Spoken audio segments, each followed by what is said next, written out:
श्री वृंदावन धाम की, सतगुरुदेव भगवान की।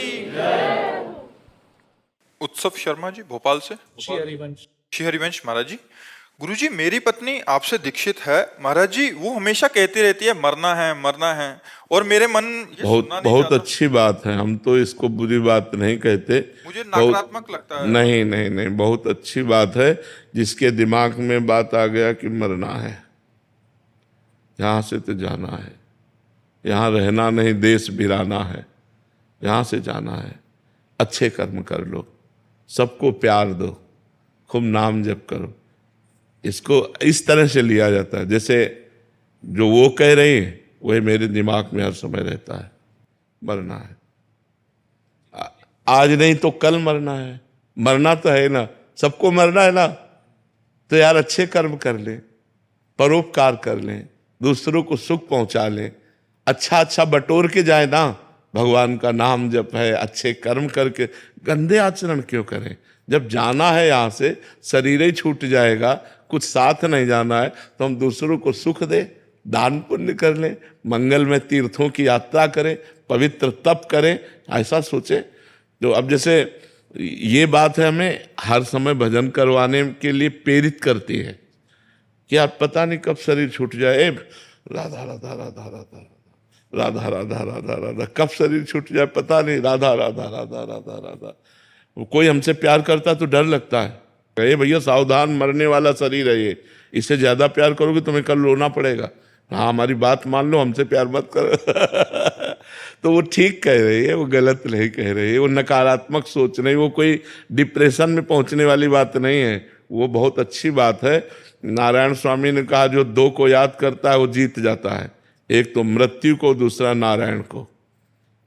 मृत्यु होनी है, इसलिए हर समय भगवान का भजन करना है। अच्छा, जवानी में मृत्यु हो जाती है, जरूरी थोड़ी कि बुढ़ापे आवे, खेलते खेलते लोग मर गए, नाचते नाचते लोग मर गए, खाते भोजन टेबल में रखा है, कब कहाँ मतलब कनेक्शन कट जाए, बिजली है, बिजली गई खत्म खेल, ये हिलन डुलन जो चल रहा है, बिजली गई वो खत्म खेल हो गया। इसलिए भगवान का नाम जप करें। प्रतीक प्रजापति जी इंदौर से। सदगुरुदेव भगवान। महाराज जी आपके चरणों में दंडवत प्रणाम। गुरुदेव भगवान, क्या मैं पूर्ण शरणागत हूँ या पूर्ण समर्पित हूँ, या केवल ऊपर ऊपर से भजन साधना करता हूँ, या केवल दिखावट है, इसका ज्ञान मुझे देखो, कब होगा? 3 प्रकार की शरणागति होती है, एक वचन की, एक मन की और एक तन की। तो पहली शरणागति तो अपने लोगों की है ही है कि हम वचन से कहते हैं हे प्रभु हम आपकी शरण में, है नहीं? अब तन की शरणागति तब मानी जाएगी जब हमारे तन से केवल भगवान के लिए ही कार्य हो, कोई पाप कर्म ना हो। ये शरीर भगवान का यंत्र है, अब इस शरीर पर मेरा अधिकार नहीं है, भगवान को दे दिया तो भगवान जैसे चाहे वैसे चलावें। अब हम इस शरीर से कोई पाप कर्म नहीं करेंगे। मन भगवान को दे दिया तो निरंतर भगवान का भजन हो रहा है, तभी माना जाएगा। तो अब इसमें अपने को देखना होगा कि अपनी शरणागति कहाँ है। वाणी से केवल है, शरीर से नहीं है, मन से नहीं है और स्वयं से नहीं है। स्वयं से जब शरणागति हो जाएगी तो सब शरणागति हो जाएगी। स्वयं में अभी हमारे बहुत कुछ है, माता पिता भाई बंधु परिवार रिश्ते नाते खाना पीना सोना जागना अनुकूलता प्रतिकूलता मान अपमान सब है ना। तो अभी स्वयं की भी शरणागति नहीं हुई, तो हमें लगता है अभी हमारी एक शरणागति तो पक्की वचन से कि हे नाथ मैं आपकी शरण में हूँ। यही धीरे धीरे हृदय में उतरे तो हमारे शरीर की शरणागति हो जाए कि कोई पाप आचरण न बने, सब भागवती का आचरण बने, और फिर मन पाप सोचे ना, भगवान का ही भजन करे और स्वयं में ठसक रहे कि मैं भगवान की शरण में हूँ, तब पूर्ण शरणागति हो जाएगी। जब अपना अस्तित्व नजर में, जैसे ये मकान है हम आपके नाम कर दें तो फिर हमारे मन में ये नहीं आएगा ये मेरा मकान है।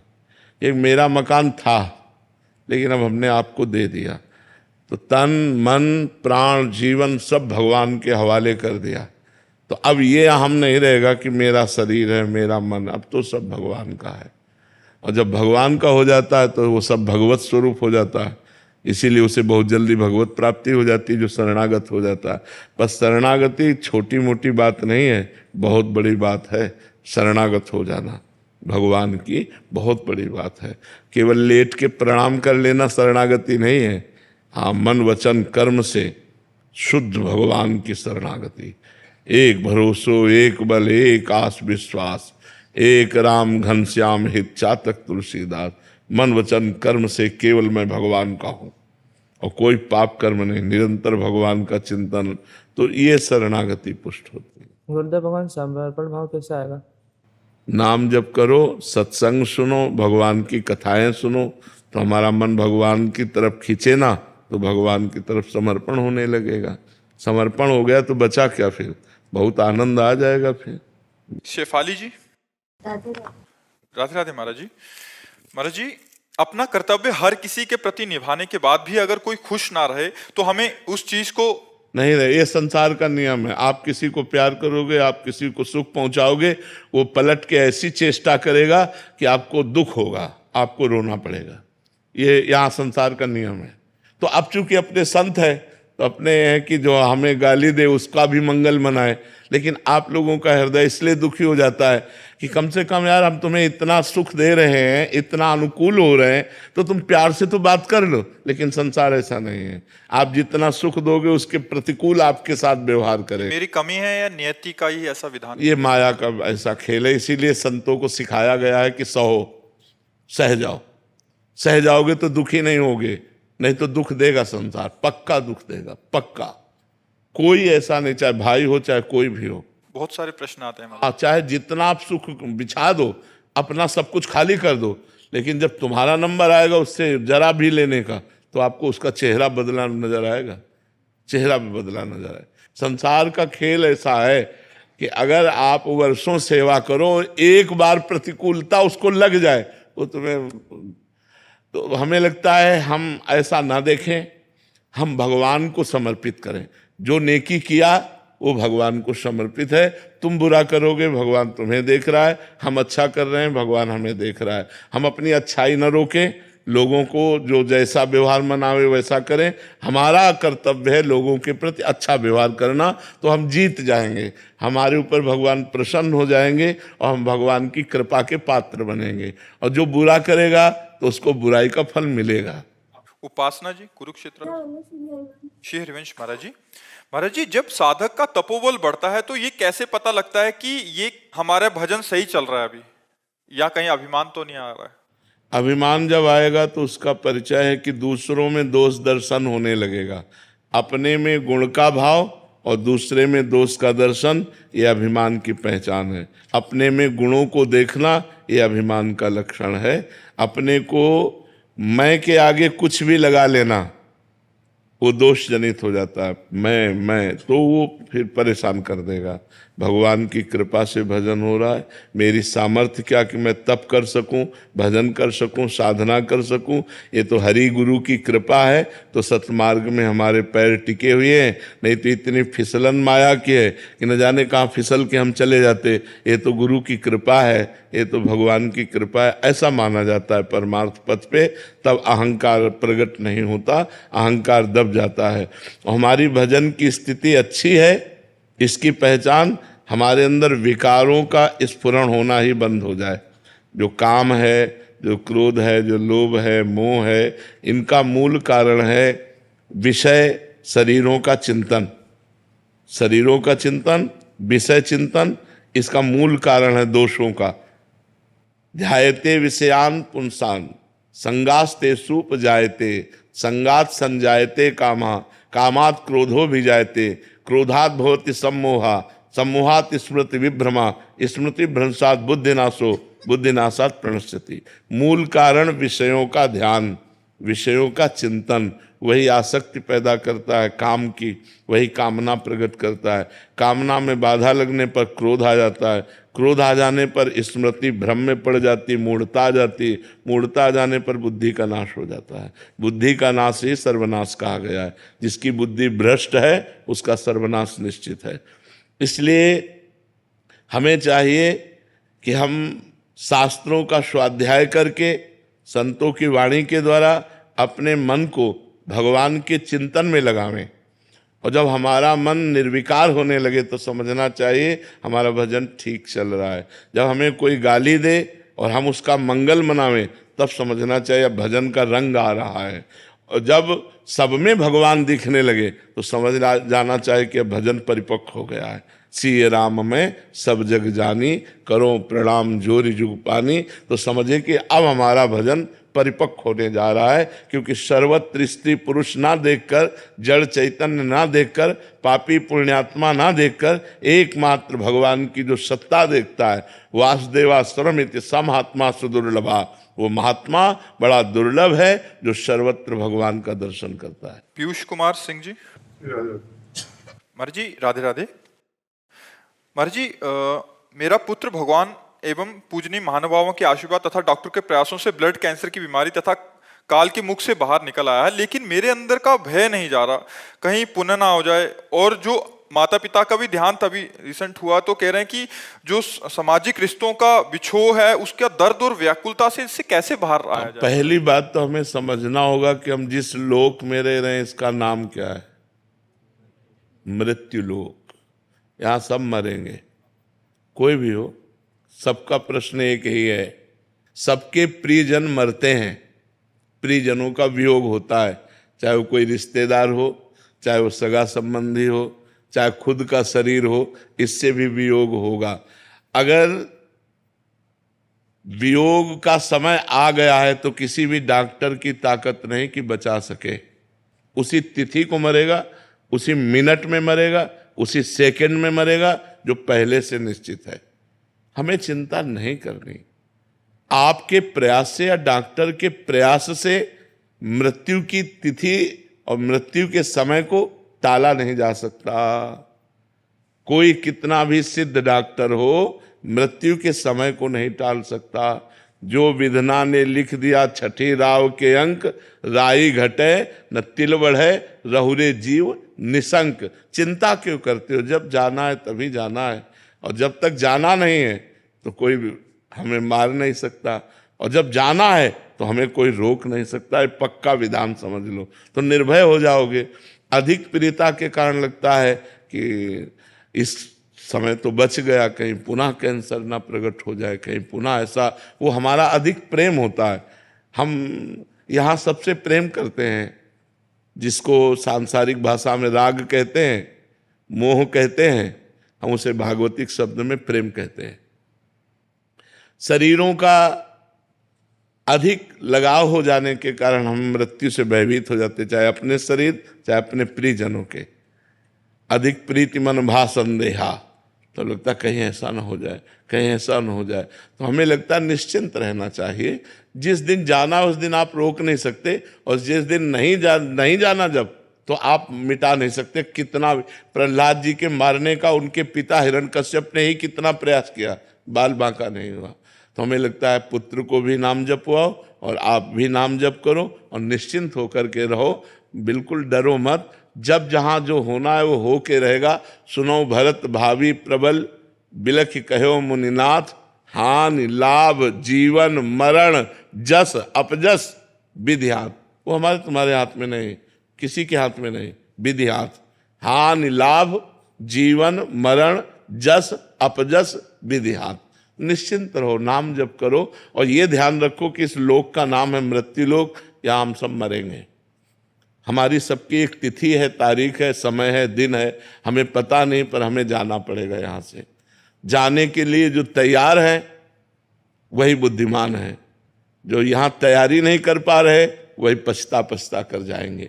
तैयारी क्या है? भगवान का नाम जप करना, परोपकार करना, तीर्थयाटन करना, दूसरे का हित कर देना और निरंतर नाम जप करना, तो ये तैयारी है।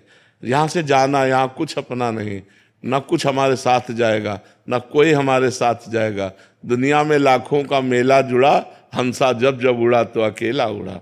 अकेले जाना है, अपने कर्मों का हिसाब भोगना है। इसलिए नाम जप करो, अपने कर्तव्य का पालन करो और निश्चिंत रहो। तुम्हारा पिता का कर्तव्य है तो तुम पिता रूप से पुत्र की पूरी व्यवस्था करो, इसके बाद भगवान के ऊपर छोड़कर निश्चिंत हो जाओ, चिंता मत करो। महक जी मुंबई से। राधे राधे महाराज जी। महाराज जी कहते हैं जो होता है अच्छे के लिए होता है, पर महाराज जी अच्छे लोगों के साथ बुरा और बुरे लोगों के साथ अच्छा होता है, ऐसा क्यों देखा जाता है? हाँ, ऐसा थोड़ी देर के लिए दिखाई दे सकता है, हम आपकी बात मानते हैं। इसलिए दिखाई दे सकता है कि जो बुरा कर्म कर रहा है वो अभी अभी कर रहा है वर्तमान में, लेकिन पीछे उसने जो अच्छा कर्म किया वो इस समय वो उसको फल दे रहा है, तो बुराई में भी वो उन्नति को प्राप्त हो रहा है। और एक अभी अच्छा कर्म कर रहा है लेकिन पीछे उसने बुरा किया, तो बुरे कर्म का फल आया दुख।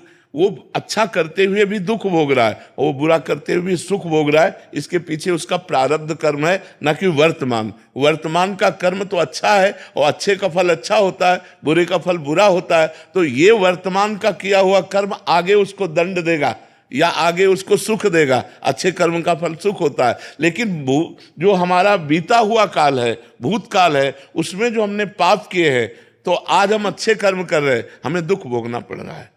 वो वर्तमान में पाप कर्म कर रहा है लेकिन वो उन्नति को प्राप्त हो रहा है, क्योंकि पीछे अच्छा कर्म था। वो अच्छा कर्म उसके ऊपर इस समय कृपालु बना हुआ है और उसकी उन्नति हो रही है। लेकिन परिणाम में अच्छे कर्म वाला सुख को प्राप्त होगा, बुरे कर्म वाला दुख को प्राप्त होगा। वर्तमान में बदला दिखाई दे सकता है, दृश्य अलग अलग, कि देखो बुरा कर रहा है, कार में चल रहा है, और धर्म से चल रहा है तो साइकिल भी सही नहीं है, ऐसा हो सकता है। लेकिन परिणाम में बुरा करने वाले का नाश होगा और अच्छा करने वाला उन्नति को प्राप्त होगा। अंतरा जी। श्री हरिवंश महाराज जी। महाराज जी आप जैसा बोलते हैं कि अपनी राधा नाम की अटैची रेडी रखो और इस माया जाल से निकलो और ठसक लाओ भगवत प्राप्ति की। आपकी कृपा से ठसक तो बनी है, पर इस ठसक में और आगे प्रगति कैसे करें महाराज जी, और ठसक पूरी हो? निरंतर सुमिरन, संसार का चिंतन छूटे और प्रभु का निरंतर चिंतन हो, इसी से सब सद्गुण आ जाएंगे। संसार के चिंतन से ही सारे दुर्गुण आते हैं और परमात्मा के चिंतन से ही सारे सद्गुण आते हैं। तो हमारा संसार का चिंतन छूटे और प्रभु का चिंतन हो। नाम नाम जितना जपोगे उतने ही आपके अंदर दिव्यता आएगी, उतना ही आनंद आएगा, उतने ही गंदी बातें नष्ट हो जाएंगी।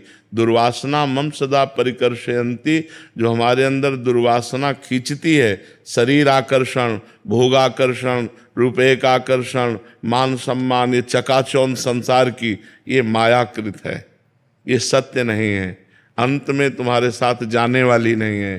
तो हम निरंतर भगवान का चिंतन करने का अभ्यास करें। राधा राधा, कृष्ण कृष्ण, वाहेगुरु वाहेगुरु। जो जहाँ जहाँ जुड़ा हुआ है वो अपने गुरुदेव के द्वारा दिए हुए नाम का खूब जप करे, उसी से सब स्थिति आ जाती है। ममता शर्मा जी। महाराज जी हम आपको 5 सालों से सुन रहे हैं, जीवन में बहुत सुधार आया है, बच्चों पर आपकी बहुत कृपा हुई है, बच्चे आपसे दीक्षित भी हैं। महाराज जी हम पति पत्नी रामानंद संप्रदाय से दीक्षित हैं और बच्चे आपसे दीक्षित हैं। महाराज जी मेरा प्रश्न है कि यदि हम घर पर 12 घंटे या 24 घंटे का नाम संकीर्तन करते हैं तो किस नाम का करें? बच्चे राधा नाम का बोलते हैं, हम महामंत्र का बोलते हैं, तो महाराज जी राम जी भी प्रसन्न हो जाएं, श्री जी भी प्रसन्न हो जाएं, इसके लिए क्या करें? देखो, अगर महामंत्र का करते हो तो राधा नाम है, और राधा नाम का करते हो तो महामंत्र है, कोई अंतर नहीं है। जिसमें ज्यादा रुचि लग जाए वही कीर्तन कर लेना चाहिए। बच्चों को राधा नाम बोलते हैं, राधा नाम। तो हमें लगता है आप अपने मन को दबाकर बच्चों की उसमें, जिससे बच्चों की प्रीति ज्यादा बढ़े, क्योंकि आपकी तो भक्ति परिपक्व है, अभी उनकी नई भक्ति है, तो उनकी भक्ति पुष्ट हो जाए, अपने को ऐसा करना चाहिए। प्रतिभा शरद अग्रवाल जी दिल्ली से। राधे राधे महाराज जी। महाराज जी आप कह रहे हैं कि आपके शरीर के 2 पुत्र थे, उनका देहांत हो गया महाराज जी, फिर मन बहुत विचलित हुआ, आपकी सत्संग ने संभाला महाराज जी। बट ये कह रहे हैं कि एक बच्चे की जब तबीयत खराब थी तो पिता तो असंभव इलाज भी कराना का यत्न कर रहे थे, पर मेरी आशा थी कि इसका शरीर इतना कष्ट हो रहा है तो पूरा हो जाए। तो महाराज जी मेरे अंदर ऐसा भाव आया और उसका शरीर पूरा हो गया। ऐसा आपके भाव से नहीं पूरा हुआ, पूरा होना ही था, इसीलिए ऐसा भाव आया। पूरा होना था, ऐसा भाव आया। ऐसा कोई आप सिद्ध तो है नहीं, और बड़े बड़े सिद्ध पुरुष भी चाहे कि मर जाए तो थोड़ी मरेगा। वशिष्ठ जी कह रहे हैं भरत जी से, सुनो भरत भावी प्रबल, बिलख कहो मुनिनाथ, हानि लाभ जीवन मरण जस अपजस विध्यान। वो किसी के हाथ में नहीं, वो विधान है। कब कहाँ कैसे शरीर पूरा होगा, हो सकता है कि हमारे मन में वो बात आवे और सामने हो जाए, तो वो होनी थी इसलिए हमारे मन में बात आई। हमारे मन में बात आई वो हो गया ऐसा नहीं, वो होना था इसलिए हमारे मन में संकेत आ गया। क्योंकि माँ हो तो उसको ऐसा ना सोचो कि आपने सोचा और ऐसा गलत हो गया, ऐसा नहीं। महाराज जी सदा तो श्री जी से यही प्रार्थना करते थे कि रक्षा करो, कृपा करो, अपनी शरण में रखो, बट ऐसी परिस्थितियों में कुबुद्धि सी हो गई। नहीं नहीं, अब जब जाना जिसको है उसको कोई रोक नहीं सकता, और जिसे नहीं जाना है तो आप प्रार्थना भी मत करो, वो बना रहेगा। जो हमारी अवधि है, जितने मिनट, जितने सेकंड, जितने घड़ी हमको जीना है उतनी घड़ी हम जिएंगे। कोई न कोई कारण लग जाएगा, हमारा शरीर पूरा हो जाएगा। तो हमको इसमें दुखी नहीं होना, क्योंकि इसका नाम मृत्यु लोक है। यहाँ सबके शरीर छूटने हैं, किसी का आज छूटा, किसी का कल छूटा। हाँ, क्या करके जा रहे हो, खास बात यह है। आप जा तो रहे हो संसार से, पर क्या करके जा रहे हो? मालिक का नाम लेके जा रहे हो, परोपकार करके जा रहे हो, अच्छे आचरण करके जा रहे हो, तो आपकी उन्नति हो गई। और अगर ऐसे ही जीवन बर्बाद करके नष्ट हो गया और शरीर छूट गया, तो मनुष्य जीवन जो दुर्लभ कहा गया है उसकी दुर्लभता का लाभ नहीं ले पाए। श्री हरिवंश महाराज जी, मैंने कुछ ही दिन पहले कॉलेज जाना शुरू किया है। वहाँ जब मैं अपने सहपाठियों से बात करती हूँ तो वो हमेशा लड़कों और अपने बॉयफ्रेंड्स की ही बात करते हैं, जिसकी वजह से मुझे उनसे बात करना अच्छा नहीं लगता। जब बात नहीं करती तो अहंकारी कहते हैं। वो अहंकारी ठीक है, लेकिन बात करना ठीक नहीं। अहंकारी को हमको कहें या हमको बेवकूफ़ कहें या पुराने ज़माने की कहें, ये बात ठीक है, लेकिन हमको ऐसे बच्चों से बात नहीं करनी जो हमारे अंदर गंदी बातें डालें, जो गंदे संस्कार डालें, जो गंदे मार्ग में बढ़ने के लिए कहें। मित्र वही होता है जो अच्छे मार्ग में बढ़ावे, कुपंथ का त्याग कराकर सुपंथ में चलावे, उसे मित्र कहते हैं। बिल्कुल आप अपने को सुरक्षित रखिए। देखो, जब तक आप पढ़ाई में हो, जब तक आप अपने जीवन को किसी पद पर, किसी उन्नति पर ना, तब तक मनोरंजन में मत लगो। ये जो देह का गलत संबंध है, ये तुम्हारे मन को इतनी जल्दी खींच लेगा कि फिर पढ़ाई में भी मन नहीं लगेगा, आपको अपने मम्मी पापा की आज्ञा का पालन करने का मन नहीं लगेगा। धीरे धीरे आप व्यसन में उतर जाएंगी, धीरे धीरे आप गंदे आचरणों में उतर जाएंगी। तो जो आप हमारे देश में आकर के कोई उन्नति करने वाली थी, वो आपसे नहीं फिर हो पाएगी। देखो, हमारे देश में आजकल माताओं बहनों का बहुत बड़ा स्थान है। राष्ट्रपति भी हमारे देश की देवी ही है। तो ऐसा नहीं कि बच्चियां, देखो बच्चियां जाकर बॉर्डर में राइफल गन लिए हुए गोली खाने के लिए तैयार है। कभी भी कहीं से भी गोली आ सकती है, लेकिन हमारी बच्चियों में कोई कमी, वो पूरे। पर अगर हम स्कूल पीरियड में ही अपने मन को विभाजित कर देंगे व्यसन में, व्यभिचार में, ये गंदी बातों में, तो हम आगे उन्नति कैसे प्राप्त कर पाएंगे? अभी हम बच्चे हैं। जब आप बॉयफ्रेंड बनाओगे, जब आप गलत विचारों में फंसोगे, तो एक दूसरे के विचारों का आकर्षण होगा और वो तुम्हारे चिंतन पर दबाव डालेगा, चाहे वो कामासक्त करके, चाहे वो काम क्रीड़ा के बाद का दबाव। वो दबाव आपको धीरे धीरे व्यसन की तरफ ले जाएगा, और व्यसन का दबाव पतन की तरफ ले जाएगा। देखो, बच्चा बोला ना कि हम जब स्कूल में जाने की, तो स्कूल के हमारे मित्र हमको ऐसा, और अगर हम वैसा नहीं चलते तो हमें अहंकारी। तो अब इस बच्चे से पूछो कि तुम्हारे संग में कितने ऐसे हैं जो तुम्हारा साथ देने वाले हैं? कोई साथ नहीं देगा, उपहास और करेगा। हमारे परिवार हो, हम आपको सुधारने के लिए प्रेरणा करते हैं कि आप ऐसे आचरणों से यदि युक्त रहेंगे तो आध्यात्मिक और आधुनिक दोनों उन्नतियां आपके पतन की तरफ चली जाएंगी। अगर आप संयम से रहेंगे तो आप आधुनिक और आध्यात्मिक दोनों उन्नति को प्राप्त हो सकते हैं। तो आप बच्चा अपनी स्थिति में रहिएगा, किसी के चक्कर में मत पड़िएगा। कोई अहंकारी कहे या कोई पुराने जमाने की कहे या कोई बेवकूफ़ कहे, हमको इन बातों से लेना देना नहीं। हमें धर्म से चलना है, पवित्र होकर चलना है। आयुषी मिश्रा जी, मथुरा से। राधे राधे महाराज जी। मैं भगवान हनुमान जी को इष्ट मानती हूँ एवं सीताराम जी का जप करती हूँ, परंतु मुझे कृष्ण भगवान और दुर्गा माता से भी प्रेम है। देखो, अभी प्रेम नहीं है, बात समझो, अभी प्रेम नहीं है, अभी उपासना और साधना चल रही है। तो जिधर देखो उधर अपने ही प्रभु हैं। दुर्गा जी में देखो तो अपने प्रभु दिखाई देते हैं कि माँ है, भगवान शंकर में देखो तो पिता है, गणेश जी में देखो तो बप्पा है। जहां देखो अपना ही प्रभु दिखाई दे रहा है, लेकिन इसे प्रेम नहीं कहते, ये उपासना है, भक्ति है। लेकिन जब प्रेम आएगा वो एक में होगा। प्रेम गलियति सांकरी तामे दोनों समाए, फिर एक में होगा। हमारी जबान कट जाए अगर दूसरा नाम निकले, रसना कटो जो अन रटो, निरख अन फुटो नैन, श्रवण फुटो जो अन सुनो, श्री राधा जस बहन। देखो उद्धव जी समझाने आए गोपी को कि श्री कृष्ण ब्रह्म है, आत्मा है, वो कभी तुमसे बिलग हो ही नहीं सकते। तो गोपीजन कहती उद्धव मन न भय 10-20, अब एक हो तो सो गयो श्याम पे, अब को आराधे ईस। एक मन था वो श्याम सुंदर ने चुरा लिया, अब तुम ये ब्रह्म ज्ञान कह रहे हो, कौन तुम्हारा ब्रह्म ज्ञान सुने? तुम किसी और को सुनाओ जाकर। नाहीन रहे हो हियमा ठौर, नंद नंदन अछत वाणी को। जब नंद नंदन हमारे हृदय में विराजमान, अब जगह नहीं रह गई तुम्हारे ज्ञान सुनने की, तुम्हारे ज्ञान सुनने की अब जगह नहीं रह गई। इसे कहते हैं प्रेम। श्री कृष्ण प्रेम, राम प्रेम, शिव प्रेम, वही एक परमात्मा है। पर जब प्रेम होगा तो फिर दो नहीं, फिर एक में होता है।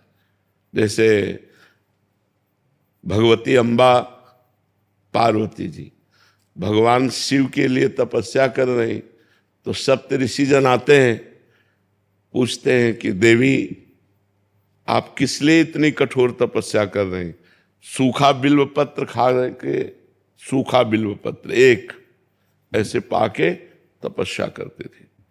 अपर्णा नाम पड़ा तभी माता जी का। तो उन्होंने कहा भगवान शंकर को पति रूप में प्राप्त करने, न मकान है, न ऐश्वर्य है, न वैभव, चिता की भस्म लगाते हैं, बरगद के नीचे रहते, ऐसे वर्णन करने लगे क्योंकि उनको परीक्षा लेनी थी। हम तुम्हें ऐसा दूल्हा दिलाते हैं जो त्रिभुवन पति है, भगवान श्री हरि। तो माता जी ने क्या कहा था? माता जी ने कहा महादेव अवगुण भवन और विष्णु सकल गुण खान। माना आपकी बात, लेकिन जही कर मन जही सन रमे ते ही सन काम। कोटि जन्म लग रगर हमारी, बरऊ सम्मुनत रहो कुमारी। करोड़ जन्मों तक मैं जन्मूंगी और हर जन्म तपस्या करूंगी और यही मांगू कि भगवान शिव हमारे पति हो। कोटि जन्म लग रगर हमारी, बरऊ सम्मुनता रहो कुमारी। अब वरण करूंगी तो शिव को ही, नहीं तो कुंवारी शरीर त्याग दूंगी और फिर भजन करूंगी, फिर भगवान शिव को प्राप्त। ये है प्रेम कि दिखा रहे कि विष्णु से कोटि जन्म लग रगर हमारी, भरों शंभु न तरहाओं कुमारी। तो जब प्रेम आएगा वो एक में हो जाता है, और जब तक प्रेम नहीं आता तब तक साधना होती है। और साधना में सब होता है, हनुमान जी, राम जी, सीता जी, श्याम जी, कृष्ण जी, मतलब विविध प्रकार। आप देखो घर में पूरे सब देवता मिलेंगे नहीं मिलेंगे, लेकिन जब प्रेम की उपासना आएगी तब उसमें एक हो जाता है, समिट जाता है। समिटे सो आशिक, फैले सो जमाना, वो समिट जाता है। प्रेम में फिर दूसरी तरफ नेत्र उठते ही नहीं। भगवान वो स्थिति कब आती? करती रहो, नाम जप करते रहो, नाम जप करती रहो, यही साधना करती रहो। जब हम शुरुआत किए थे ना, तो इतनी चालीसा पाठ करते थे, हनुमान चालीसा, शिव चालीसा, ये चालीसा, वो चालीसा, ये पाठ, वो पाठ। धीरे धीरे धीरे धीरे धीरे धीरे वो आगे बढ़ा जाता है। अब ककाहरे ना आवे तो डिग्री कहाँ से पा लेगा? ककाहरा सही ढंग से आवे तो धीरे धीरे फिर वो डिग्री तक पहुंच जाएगा। तो हमें साधना यहाँ से शुरू करनी, आगे भगवान खुद रास्ता दे देंगे। सही चल रहे हो, कोई गलत नहीं है, पर धीरे धीरे प्रेम की जब बात आएगी तो प्रेम गलियति सांकरी तामे दो न समाए, उसमें एक ही निश्चय हो जाता है, शिव तो बस शिव शिव शिव। अब नरक मिले चाहे स्वर्ग, हम इसकी परवाह नहीं, अब मैं शिव को नहीं छोड़ सकता। राम तो राम राम राम, बने तो रघुवर ते बने, बिगड़े तो भरपूर, तुलसी और अंते बने, ताबन में पे धूर। ये मतलब ये प्रेम का विषय है। राधे राधे महाराज जी। महाराज जी, आपके चरणों में कोटि कोटि प्रणाम। महाराज जी, मैं इंग्लैंड में 20 साल से रह रहा हूँ और आपकी इतनी वीडियो देखी कि आपसे मिलने चला है महाराज जी। महाराज जी, मेरे मन में बहुत से गलत ख्याल आते हैं जब भी जप करता हूँ या पाठ करता हूँ। अगर मन लग भी जाए तो पारिवारिक में पत्नी जी कहती हैं मतलब बड़ा ब्रह्मचारी बन रहा है, अभी बैठ के भजन कीर्तन कर रहा है। महाराज जी फिर सब कुछ बंद हो जाता है, फिर नाम जप भी नहीं चलता। तो ऐसे महाराज जी सही रास्ता बताएं क्या? रोल करना, रोल अभिनय। पत्नी के साथ पति का जैसा अभिनय चाहिए वैसा ही करो, नहीं देखो उत्तर मिला ना बड़ा, फिर वो गड़बड़ हो जाएगा। उसको लगना चाहिए कि आप उसके पति और आप पति धर्म का पालन कर रहे हैं। हंसना, बात करना, उसमें भी भगवान विराजमान है। और एक पति का जो कर्तव्य है अपनी पत्नी के प्रति, उसका निर्वाह करना, अंदर ही अंदर नाम जप करना और बाहर व्यवहार संसार का करना। जो अंदर ख्याल आते हैं नाम जप के समय, वो हमारे जो मन में भरे हुए हैं वही आते हैं, नए नहीं आते। क्योंकि नया तो नाम जा रहा है। हम जब वाहेगुरु वाहेगुरु जप रहे हैं, सतनाम जप रहे हैं, तो हमारे अंदर जो गंदगी भरी हुई है माया की मन में, वो निकलती है। उस समय में घबराना नहीं चाहिए, उस समय में धैर्य पूर्वक और नाम जप करना चाहिए। और जब मन लग रहा है और उस समय सांसारिक कार्य है, तो आपको मन लगाए हुए ही सांसारिक कार्य करना है। जो घर गृहस्थी के कार्य, हंसना है तो हम बनावटी हंसी हंसे। किसी को ये नहीं लगना चाहिए अब आप हर समय गंभीर ऐसे, तो लगेगा ये तो सन्यासी हो जाएगा, ये तो संत बन जाएगा, हमारे काम का नहीं रहेगा। तो पत्नी फिर तुम्हें एक को भजन नहीं करने देगी, तो पत्नी लड़ेगी। तो हमें चाहिए कि पत्नी को भी प्रसन्न करना है, उसके सामने ऐसा अभिनय करना है कि मैं ऐसा कुछ नहीं कर रहा हूँ। भजन एक प्रवीणता लाता है, मूर्खता थोड़ी लाता है। देखो प्रवीणता ही तो है, सबको आकर बैठ करके प्रश्न करते हो, उत्तर लेते हो। तो अगर भजन ना होता, भगवान की शरण में ना होते, तो ये प्रवीणता आती क्या? तो क्या तुम एक परिवार को नहीं संभाल सकते? भजन करने वाला लाखों को संभाल सकता है, तो क्या आप भजन करके अपने परिवार को नहीं संभाल सकते? तो यही चतुरता है, किस समय हमें कैसी बात करनी है। अब जैसे मान लो पत्नी आई, सुनो जी, नहीं अब हमसे बात मत करो, हम भजन कर रहे हैं, अब गड़बड़ हो जाएगा। हाँ हाँ बताओ, ऐसे प्यार से बात करो कि उसको लगना चाहिए कि हाँ ये नॉर्मल है। वो अगर देखेगी ये सीरियस हो रहे हैं भजन में, तो वो घबरा जाएगी कि ये तो बाबा जी बन जाएंगे। ये तो वो तो बोलती है अगर भजन करोगे तो काम नहीं बन के आऊंगी मैं।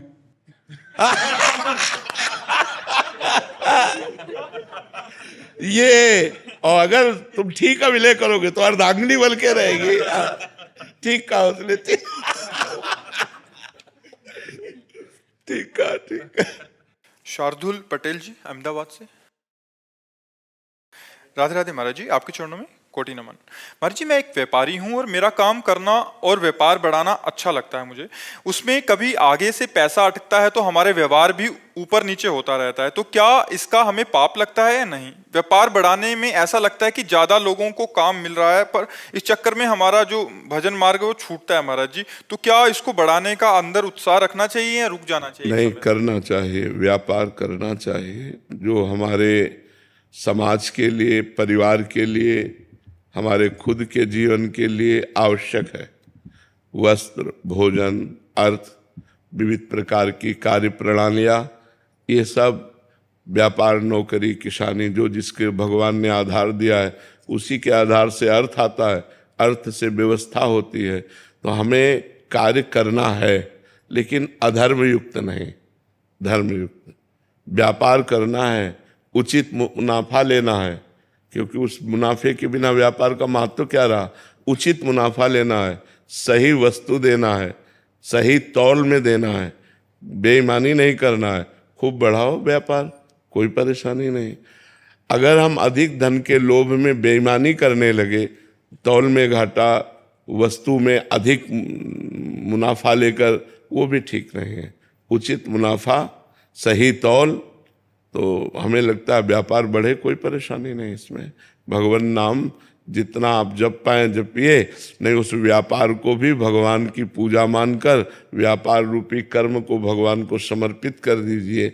जब युद्ध रूपी कर्म भगवान की पूजा हो सकता है तो व्यापार रूपी कर्म भगवान की पूजा क्यों नहीं हो सकती? भगवान की पूजा केवल अगरबत्ती धूप बत्ती या आरती मात्र नहीं है।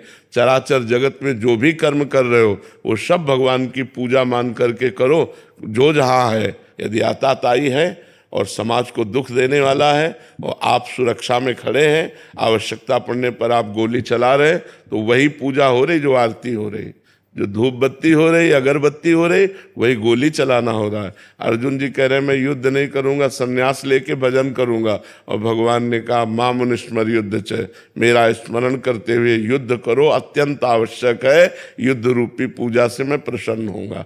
तो हमें लगता है व्यापार बाधक नहीं, बेईमानी बाधक है। हम बेईमानी ना करें, व्यापार खूब अच्छे से बढ़ा करके करें, कोई परेशानी नहीं है। भगवान का नाम जप करें और व्यापार से आए हुए धन से दूसरों का भी हित होगा, परिवार का, समाज का, हमारे द्वारा हित हो। यही तो हमारे मनुष्य जीवन की सार्थकता है। मान लो कोई बीमार आदमी है, पैसा नहीं है, आप दवा में लगा देते हैं, आपकी सार्थकता हो गई जीवन की। कोई भूखा है, भोजन दे देते हैं। सर्दी का समय, कोई सर्दी से कांप रहा है, फुटपाथ में बैठे उसको अपना साल उड़ा देते हैं। यही तो मनुष्यता है, यही मनुष्यता, यही हमारे कमाने का फल है कि हम स्वयं पावें और दूसरों। देहात में एक दोहा कहते थे, साईं इतना दीजिए जामे कुटुंब समाए, मैं भी भूखा ना रहूं और अतिथि न भूखा जाए, साधु न भूखा जाए। तो ये करना चाहिए। व्यापार है, नौकरी है, सब कुछ करना चाहिए, पर भगवान को समर्पित करते हुए ईमानदारी से करें। तो आज हमारे समाज में ईमानदारी और धर्म का महत्व घटता जा रहा है।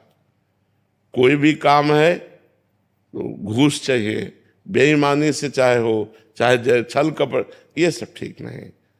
ईमानदारी से अगर हमें सरकार जो वेतन देती है, हम उसके अनुसार अपने परिवार को चलाएं, भले साइकिल से चलें, और धर्म से हम अपने पद का प्रयोग करें, तो भगवान की पूजा हो गई, वही भगवान की प्राप्ति का हेतु हो जाएगा।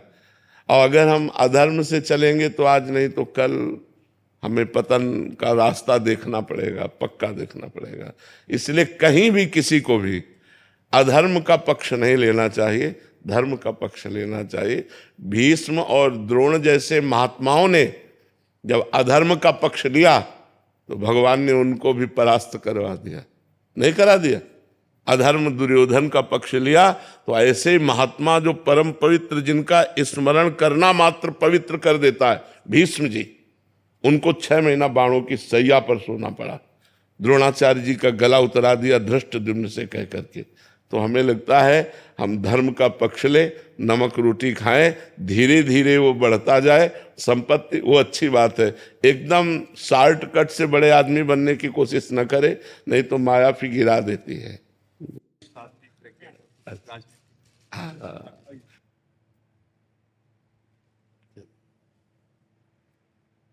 स्वास्थ्य कैसा है? बस श्री जी की कृपा से चल रहा है। प्रभु कार्य कर रहे हैं। बस आप प्रभु कार्य कर रहे हैं, भगवान के ही बल से सब हो रहा है। अब हम मतलब आश्चर्य में बात यह है कि हम खुद देखते हैं कि शरीर में इतनी पीड़ा, शरीर इतनी परेशानियों से युक्त है, जिसकी किडनी खराब, फिर भी भगवान सेवा ले रहे हैं। कितनी कृपा है उनकी। निश्चित रूप से आप जो दर्शन दे रहे हैं, जो आपके प्रवचन हैं, लोग जहाँ आज विधर्मी जिस प्रकार से सब संक्रमण काल फैला रहे हैं, उसमें आपका ये दर्शन बहुत लाभ दे रहा है, देश को बहुत मजबूत कर रहा है। और मैं बस आज आपका स्वास्थ्य देखने आई हूँ, आपके दर्शन करने आई हूँ कि आप सिर्फ दर्शन देते रहें, आप कुछ बोलें ना बोलें, लेकिन दर्शन आपके इतना लाभ पहुंचा रहे हैं। मैं जो लड़के और संघर्ष करके नहीं कर पा रही हूँ, पर आपके दर्शन मात्र से जो ईश्वर आपसे करवा रहे हैं, बस प्रभु की कृपा आप पर, भगवान ही करवा रहे हैं। और आप सबका आशीर्वाद, क्योंकि हम देखते हैं कि संतों के पास जब कोई जाता है तो आशीर्वाद मांगता है, लेकिन ये स्थान ऐसा है, यहाँ आशीर्वाद देते हैं भक्त आते हैं, कहते हमारी आयु लग जाए संत जलाते, कहते भगवान आपको स्वस्थ रखे। तो हम तो ऐसे मतलब वात्सल्य से पाले जा रहे हैं। हमारे भारतवासी, हमारे विश्व के सब जन हमें इतना प्यार दे रहे हैं, उसी प्यार से हम जीवित हैं। नहीं तो पूर्व का पाप कर्म इतना प्रबल है कि दोनों किडनी फेल करके ऐसे बैठाल दिया था, पर भगवान की कृपा कि ऐसे में भी वो चला रहे। मूकम करोति वाचालम पंगुम लंघयते गिरि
हवहु हंसी गए हो।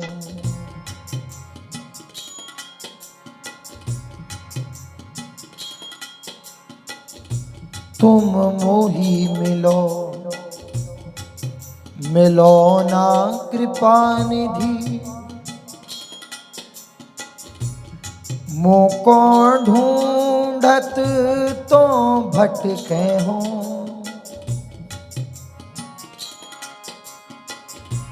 तुम मेरी सुनो सुनो ना किशोर।